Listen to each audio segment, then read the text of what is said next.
Matthew married my daughter when I think they were both about 21, 22, and he had a little bit of eczema. And he told me the story that when he was a little boy, he had very bad eczema. He said he can remember his legs bleeding. He used to scratch so much. And he can remember his parents fighting. The mother didn't want him to have the cortisone cream, but the father did to bring him some relief. And he said, if Dad won, I got the cream and got a bit of relief. But he said it always came back. And so now he's 22, and it's a little bit under control because he discovered if he keeps away from dairy and he only has a little bit of wheat, it's kept under control. There was a little bit in the corner of his arms and a little bit in his hair, but he said it was much managed. And then he moved to Queensland to do a course. And while he was doing the course, he was doing a massage course, he stayed in an old house. Now this house was about to be demolished. So he's 22, I think, at the time.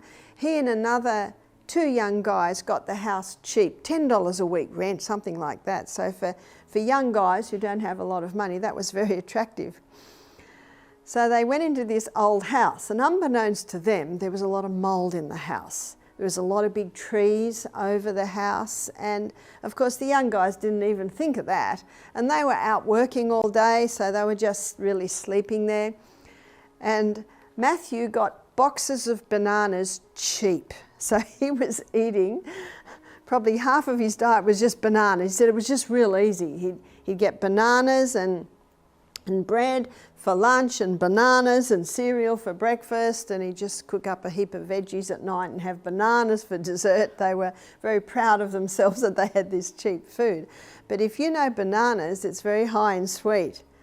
And he's getting exposure to the mould, and he didn't even realise it because he was sound asleep. If he'd been awake in the room, he would have noticed that it's a stuffy room, but he just kept the windows wide open.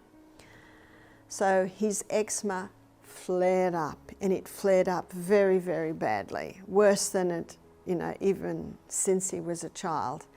So he just sort of bore with it. And then he moved back down to Victoria where we were. It's a cooler climate, which is nicer on eczema because the heat can really intensify it. And he went on a fairly strict diet. He eliminated all dairy, he eliminated all refined sugar, he even went on a low fruit diet, and it just got back under control. He found that he could eat some oats, but not the wheat. And then let's fast forward, things were fairly good for another 10, 15 years, and they moved down to Tasmania. And he loved Tasmania because it's cold down in Tasmania.